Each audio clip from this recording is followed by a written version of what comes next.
This channel does not promote any violent, harmful, or illegal activities. All content provided by this channel is meant for an educational purpose only.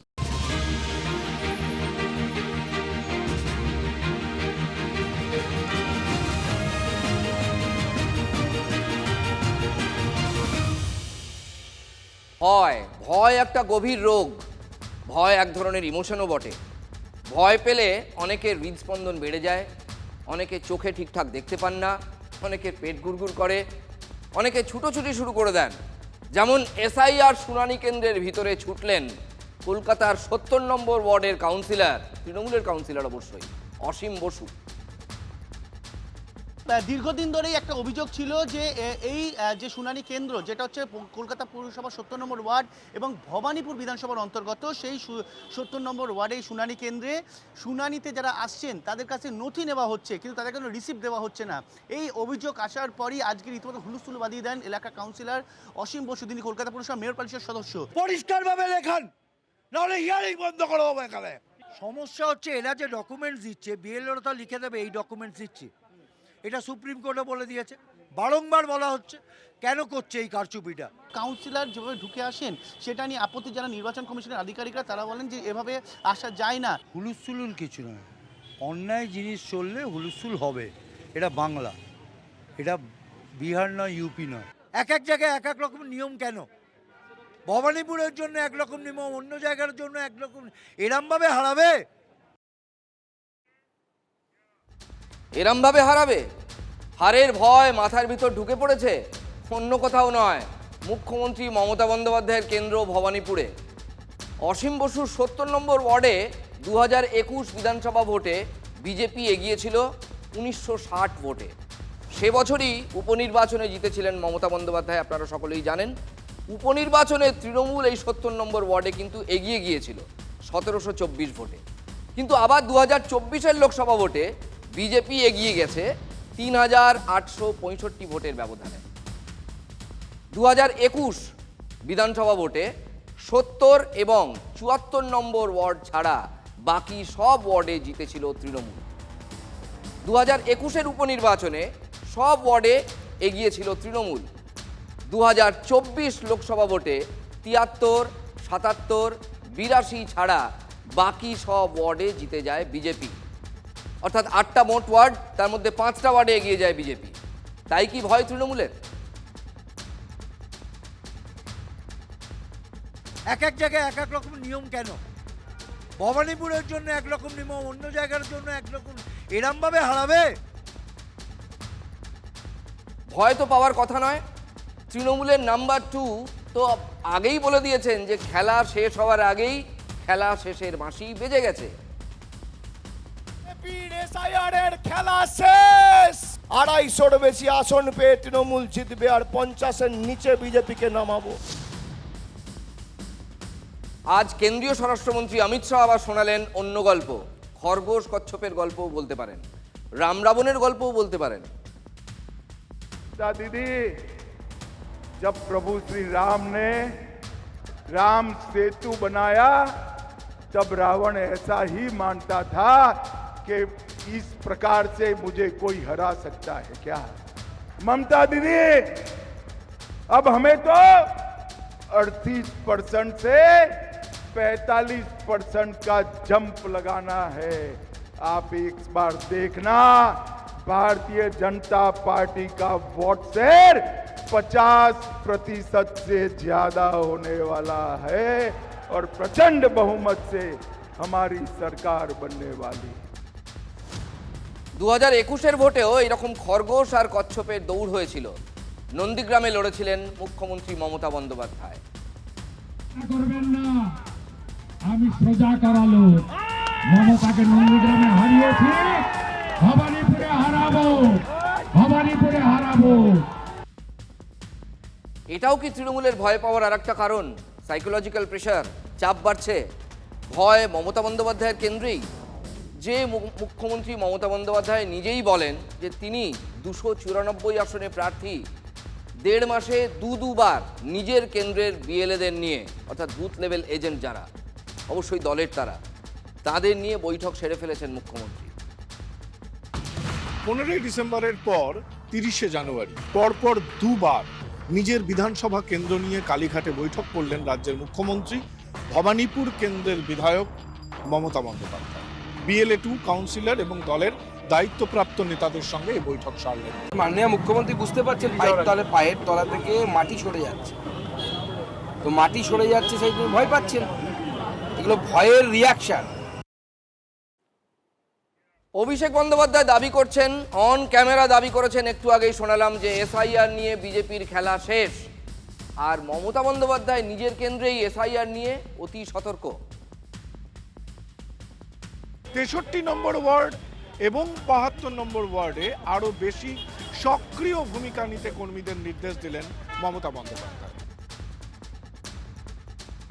63 এবং 72 নম্বর ওয়ার্ডের কর্মীদের আরও সক্রিয় হতে বলেছেন মুখ্যমন্ত্রী মমতা বন্দ্যোপাধ্যায় বিএলএদের সঙ্গে বৈঠকে। কিন্তু রাত পোহাতেই তেড়ে ফুড়ে নেমে পড়লেন 70 নম্বর ওয়ার্ডের কাউন্সিলর মেয়র পরিষদ অসীম বসু। ওই শুনানি কেন্দ্রে সমস্যা অনেক দিন ধরেই নাকি চলছিল, কিন্তু কাউন্সিলর জেগে উঠলেন নেত্রীর সঙ্গে বৈঠকের ঠিক পরের দিন। এটা কি কোইন্সিডেন্স নাকি এটা বৈঠকের এফেক্ট? মিটিংয়ে ভয়ের কোনো সিগন্যাল ছিল নাকি?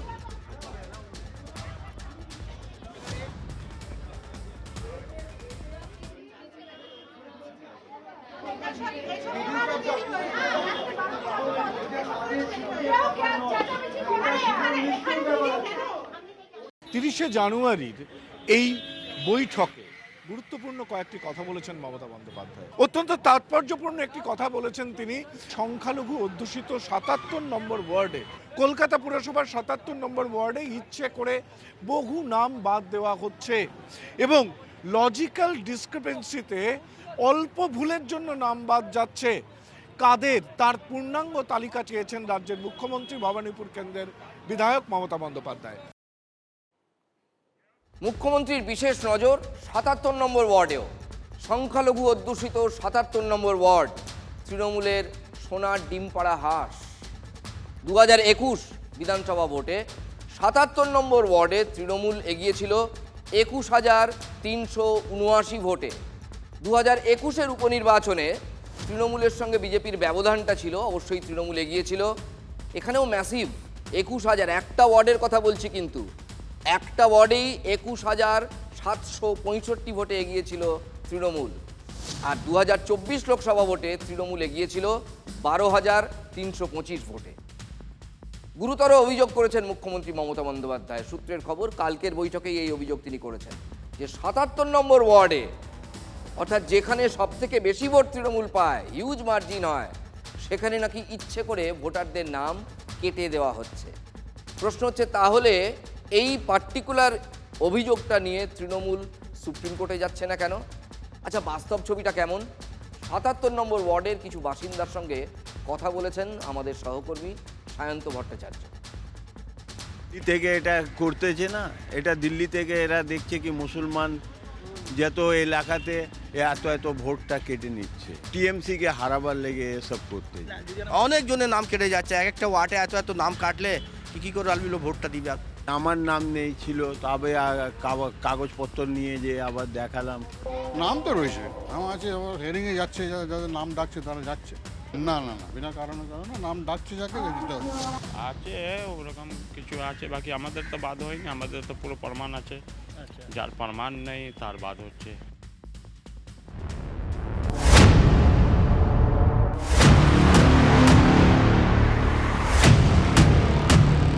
পশ্চিমবাংলার অবস্থা তো খুব খারাপ। আমরা হিন্দুত্ববাদী করি, তাই হয়তো আগুন লাগিয়ে দিল।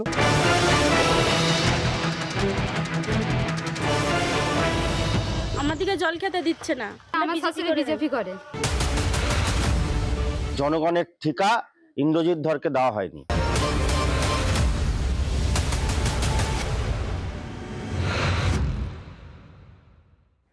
জোর যার মুলুক তার। তৃণমূল এখন সেই জোরটাই খাটাচ্ছে। চারপাশে শাসকের গাজোয়ারির অভিযোগ পাচ্ছি আমরা, একের পর এক। ক্ষমতার লম্ফজম্প, পেশির আস্ফালন। শুধু বিরোধী পক্ষ বলেই সব অধিকার কেড়ে নিতে চাইছেন বঙ্গের শাসক নেতারা, এমন প্রশ্ন উঠছে অনেক ক্ষেত্রেই, এক্ষেত্রেও উঠছে। পরপর দু একটা ঘটনা দেখাবো। মুখের জলও কেড়ে নেওয়া হচ্ছে, পিপাসা, জলে মেটে সেই জলও কেড়ে নেওয়া হচ্ছে। শাওড়া পঞ্চায়েতের মধ্যে পড়ে গোঘাটের বাগপাড়া এলাকা, এটা হুগলি জেলায়। একটি পরিবার সেখানে দিনের পর দিন খাওয়ার জল পাচ্ছে না, এমনটাই অভিযোগ। জল জীবন মিশনের জল বাড়ি বাড়ি যাচ্ছে, এই পরিবারটিও জলের লাইন পেয়েছে, কিন্তু সেই কল দিয়ে ছিটে ফোটা জল পড়ছে না, একটা লাইন দিয়ে ছিটে ফোটা জল পড়ছে না, বাকিরা পাচ্ছেন। অদ্ভুত ব্যাপার, অভিযোগ এইরকমই। নির্জলা কল, পানীয় জল পড়বে কি করে? জলের লাইনটাই তো কেটে দেওয়া হয়েছে। পাড়ার কল, সেখানেও অন্য এক ধরনের বিবাদ এবং কোন্দল। কলতলার ঝগড়া বেঁধে যাচ্ছে পাড়ার কলে জল আনতে গেলে, অভিযোগ তাই। জল না নিয়েই ফিরতে হচ্ছে ওই পরিবারের সদস্যদের। এই সবই নাকি হচ্ছে তৃণমূলের এক নেতার অঙ্গুলি হেলনে। পরিবারটিকে একরকম একঘরে করে দেওয়া হয়েছে এই জল আনতে যাওয়ার প্রশ্নে। কেন পরিবারটি, কেন, এর কারণ কি? ওই পরিবার নাকি বিজেপি করে। গোটা গ্রামে এই একটা পরিবারেই পদ্ম ফুল ফুটেছে, তাতেই তৃণমূল পঞ্চায়েত সদস্য হিরুলাল বাগের চক্ষুশূল হয়ে গেছে এই পরিবার।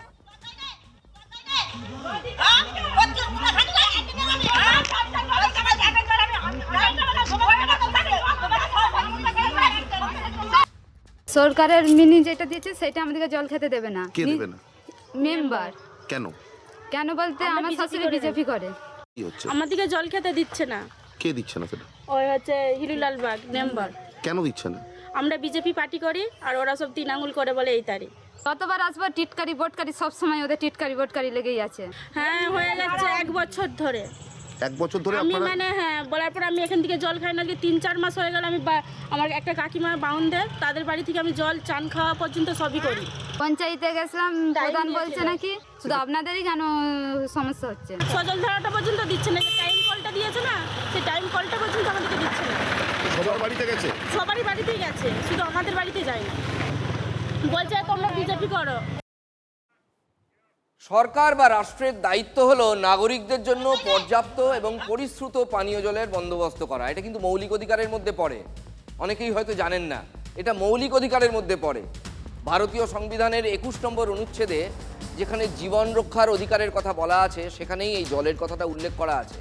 কাউকে, কোনো নাগরিককে, সে যাই করুক না কেন, পরিশ্রুত পানীয় জল থেকে বঞ্চিত করা চলবে না। ব্যক্তিগতভাবে কেউ যদি অন্যের জলের মানে পানীয় জলের উৎস বন্ধ করে দেয় বা জলের লাইন কেটে দেয়, সেটা কিন্তু ভারতীয় ন্যায় সংহিতার 324-এর 3 এবং 427 এবং 270 ধারা অনুযায়ী দণ্ডনীয় অপরাধ। 2 বছর পর্যন্ত জেল হতে পারে, সঙ্গে জরিমানাও হতে পারে যদি অভিযোগ প্রমাণ হয়। জনস্বাস্থ্য আইনেও জল বন্ধ করে দেওয়া বড় অপরাধ। তৃণমূলের পঞ্চায়েত সদস্য হিরুলাল বাগ এগুলো জানেন কি জানেন না আমার জানা নেই। তিনি কি না জেনেই রাজনীতির নোংরা জলে জল ঘোলা করতে নেমেছেন? একটা পরিবারকে 1 বছর ধরে নির্জলা রেখে দেওয়ার চেষ্টা করছেন। অন্য পরিবার থেকে অন্যদের দয়ায় জল আনতে হচ্ছে এই পরিবারকে। হিরুলাল, তিনি তো অভিযোগ মানতেই চাইছেন না। তো আমার সরকার বলে দেয়নি কে সিপিএম করছে কে বিজেপি করছে, তোমরা তাকে বেছে বেছে জল দাও বা বেছে বেছে ঘর দাও। আমি নিজে দাঁড়িয়ে থেকে প্রত্যেকটা পাড়ায় পাড়ায় কিন্তু আমি ট্যাপ কানেকশন আমি দিয়ে এসেছি। ওই পঞ্চায়েতের সদস্য যিনি আছেন তার অনুগত হতে হবে, তার অনুগত না হলে ওই সরকারি ট্যাপে এবং টিউবওয়েলে জল খেতে দেওয়া হচ্ছে না। তো সবই ধরুন কাজ হচ্ছে, এখন কাজ কিন্তু কমপ্লিট হয়নি, এখনও কাজ কমপ্লিট হয়নি। আমি কিন্তু প্রত্যেকটা নিজে যেই পাড়াটা ডিস্টার্ব হচ্ছে, নিজে একজন জনপ্রতিনিধি হিসেবে দাঁড়িয়ে থেকে আমি সেই পাড়াটা তোমার দাঁড়িয়ে থেকে কাজ করে দিচ্ছি। মানুষের ভোটে পঞ্চায়েত সদস্য হয়নি, উনি ছাপ্পা ভোটে পঞ্চায়েত সদস্য হয়েছে। এই ছাপ্পা ভোটে যে পঞ্চায়েত সদস্য হয় তার আর কি জ্ঞান থাকবে? সেই জন্যে এই সরকারি ট্যাপে বা সরকারি কলে জল খেতে দেওয়া হয়নি। হিরুলাল বাগ তো নিজে তো মানে মিস্ত্রি হিসেবে তো কাজ করতে যাচ্ছে না। হ্যাঁ, যদি বলে হিরুলাল বাগ যে মেম্বার আমাদের পাড়াতে জল দেয়নি, আমি যেটা আপনারা মিডিয়া বন্ধুরা যেটা আমাকে বলবেন আমি সেটা মেনে নেবো। এটা সম্পূর্ণটাই ভুল ধারণা। হিরুলালের মুখটা কিন্তু বেশ হাসি হাসি, দেখলেন তো? তার যুক্তিটা শুনলেন? তিনি বলছেন তিনি কি মিস্ত্রি যে কারো জলের লাইন কেটে দেবেন? ঠিক কথা, কিন্তু তার নির্দেশে জলের লাইন কেটে দেওয়া হতে পারে, তাও তো হতে পারে। হিরুলাল বলছেন সবটাই ভুল ধারণা। কোনটা ভুল ধারণা? একটা পরিবার 1 বছর ধরে না পাড়ায় জল পাচ্ছে, না বাড়িতে পৌঁছচ্ছে সজল ধারার জল। প্রশ্ন তুললেই ভুল ধারণা। পঞ্চায়েত সদস্য হয়ে একটা পরিবারকে 1 বছর ধরে জলের ব্যবস্থা করে দেওয়া যাচ্ছে না, তাহলে তো এই অভিযোগ উঠতই না। হিরুলালরা কি মনে করেন? তারা কি মনে করেন যে সবাই ঘাসে মুখ দিয়ে চলে, যা বোঝাবেন লোকে বুঝে যাবে? তৃণমূলের কাছ থেকে আপনারা কিছু ভালো আশা রাখেন কি? আমরা রাখছি না। তৃণমূলের তো পঞ্চায়েত প্রধানরা রয়েছেন, জান না সত্যিবাদী যুধিষ্ঠিরের মতো বলবেন আমি কিছু জানি না। এটা কোনোভাবেই সত্যি নয়। এখানে কোনো দল ভেদাভেদ, কোনো বিজেপি, কোনো তৃণমূলের কোনো ব্যাপার নেই। একটা পরিবারের জন্য সমস্যাটা হচ্ছে টাইম বেঁধে দেওয়া হয়েছে 3 টাইম, যে 3 টাইম তোমরা আসবে, 3 টাইম তোমরা জল নেবে, কিন্তু সেই জায়গা থেকে সেটা মানতে রাজি নয়। তারা সবসময় বিরোধীদের উপর তোপ লাগাতে জানেন আর ক্ষমতায় চেয়ারটা আগলে ধরে বসে থাকতে জানেন। এটা দেওয়া কেন হবে? তাদের জল দিয়ে দেওয়া হবে, তাদের সেটা আমি দাঁড়িয়ে থেকে ব্যবস্থা করে দেবো। এবার পূর্ব মেদিনীপুরের খেজুরির একটা ঘটনা দেখাই। জায়গাটা হচ্ছে পূর্ব মেদিনীপুরের খেজুরির 12তলা গ্রাম পঞ্চায়েত। বিশ্ব হিন্দু পরিষদের এক কর্মীর দোকানে আগুন লাগানোর অভিযোগ উঠেছে শাসক দলের বিরুদ্ধে। বিজেপি বলছে সনাতনীর ওপর হামলা, আর শাসক দল বলছে পুরোটাই বানানো গল্প। চাপানুতরে ওই এলাকায় রাজনীতির উত্তাপ বেশ বেড়েছে। গত রাতে আমাকে আমার দোকানের পাশ থেকে একজন ফোন করে বলে যে তোমার দোকানে আগুন লেগে গেছে। আমি যখন দৌড়ে আসি, দোকান দাউ দাউ করে জ্বলছে। আগেও আমার দোকান 2 বার চুরি হয়েছে, এইবার আগুন লাগিয়ে পুড়িয়ে দিয়েছে। ছেলেটা যদি এখানে থাকতো, আমার ছেলেটা শেষ হয়ে যেত, তাহলে তখন আমার ছেলেটাকে কোথায় পেতাম? আমরা তখন কোথায় পেতাম এই ছেলেটাকে? এইভাবে কি পার্টি করা? একে বলে কি পার্টি করা? দাদা একদম অনল্যা এখানে জাস্ট বজরং হিন্দুত্ববাদীর সঙ্গে যুক্ত রয়েছে, তার জন্য এখানে এরকম ঘটনা ঘটিয়ে দিয়েছে। আমি একজন সনাতনী হিসাবে আমরা সবাই প্রতিবাদের জন্য আমরা আজকে সামিল হয়েছি। বজরং দল, বিজেপি দল, আবার দিলীপ দল, বিজেপি দল, শুভেন্দু দল, বিজেপি দল, আবার হচ্ছে শ্রমিক দল, বিজেপি দল, ওদের 4-5টা দল আছে। ওরা কোন দলে কার সাথে লড়াই হচ্ছে, তীব্র লড়াই চলছে। কে বিধায়ক হবে এখানে, পবিত্র ভার্সাস শান্তনু, এদের মধ্যে লড়াই চলছে। কে কাকে গুছাতে পারে, এই খাওয়া খাইতে এইভাবে আগুন অগ্নিসংযোগ করা হয়েছে। রাজ্য সরকারের ইন্ধনে বিশেষ একটা সম্প্রদায়কে কাজে লাগিয়ে দিয়ে সারা বাংলাতে তীব্র থেকে তীব্রতর একদম আমাদের সনাতনীর উপর আঘাত হানছে। ওখানে পার্শ্ববর্তী দোকানে সিসিটিভি ক্যামেরা লাগানো আছে, তার তদন্ত যদি প্রশাসনিকভাবে করা হয়, আমি দাবিও করব ওরা নিজেদের মধ্যে খাওয়া খাই করে আজকে এইভাবে করছে, দিয়ে তৃণমূলের উপরে দোষ চাপাচ্ছে। তৃণমূল এই কাজের সঙ্গে কোনোভাবে যুক্ত থাকতে পারে না। মুর্শিদাবাদ জেলার একটা ঘটনা, একটা অভিযোগ এবার আপনাদের দেখাই। সেখানেও বিজেপিকে রাজনৈতিক জমি ছাড়তে নারাজ তৃণমূল। বিজেপির দেওয়াল লিখনে চুনকাম করে জোর করে দখল নিচ্ছে তৃণমূল, এমনই অভিযোগ। দেওয়াল দখলে নেতৃত্ব দিচ্ছেন তৃণমূলের পুরপিতা ইন্দ্রজিৎ ধর।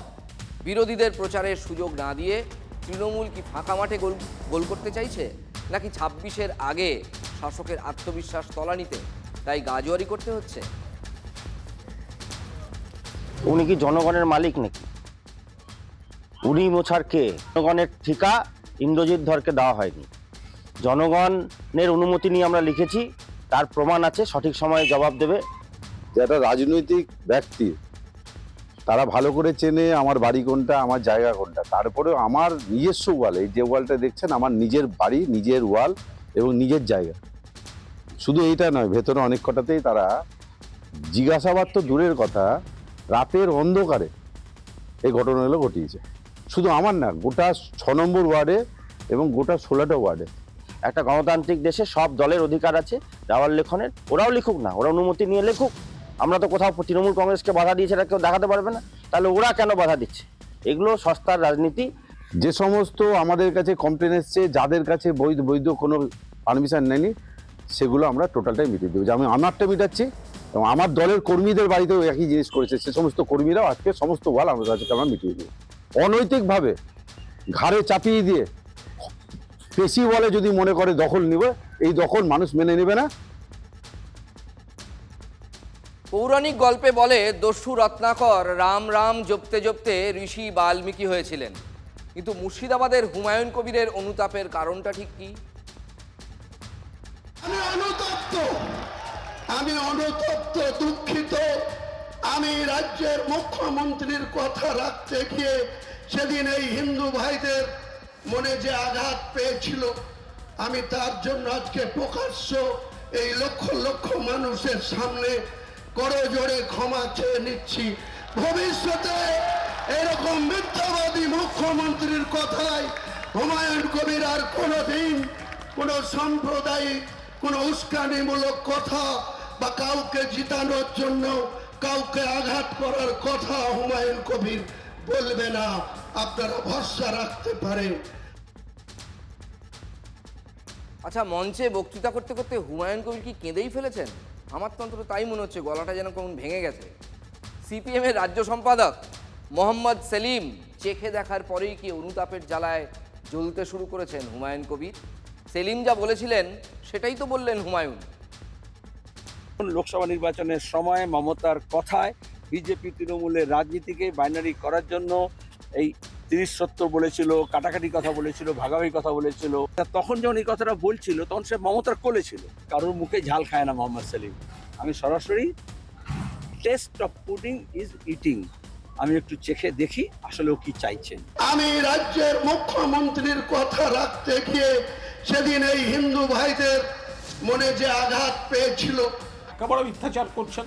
মমতা বন্দ্যোপাধ্যায় কখনোই তাকে ওই ধরনের আপত্তিকর কথা বলতে বলেননি। মোহাম্মদ সেলিম হুমায়ুন কবিরকে চেখে দেখতে গিয়ে দলের কিছু নেতার বিরাগভাজন হয়েছেন, চোখা প্রশ্ন এবং আক্রমণের মুখে পড়েছেন। কবিরের কথার উত্তর দেওয়াটা আমি খুব পছন্দ করি না। তো এইটুকু আমার এখনো বিশ্বাস ভরসা যে সিপিআইএম বামপন্থী দলগুলো এই ধরনের মানুষের সঙ্গে সমঝোতা বা জোট করবে আমি বিশ্বাস করি না। হুমায়ুন কবিরের কথা কোনো গুরুত্ব আমি দিই না। এখন যাদের কাছাকাছি আসতে দেখছেন, এর মঞ্চে ও যাচ্ছে, ওর হোটেলে ও যাচ্ছে, এগুলো সব পুতুল। আর এদের সুতোটা বিজেপির হাতে আছে, বিজেপির হাতে। রেজিনগর থানার অন্তর্গত মরাদিঘির মাঠে সভা করলেন হুমায়ুন কবির। মঞ্চে কারা ছিলেন?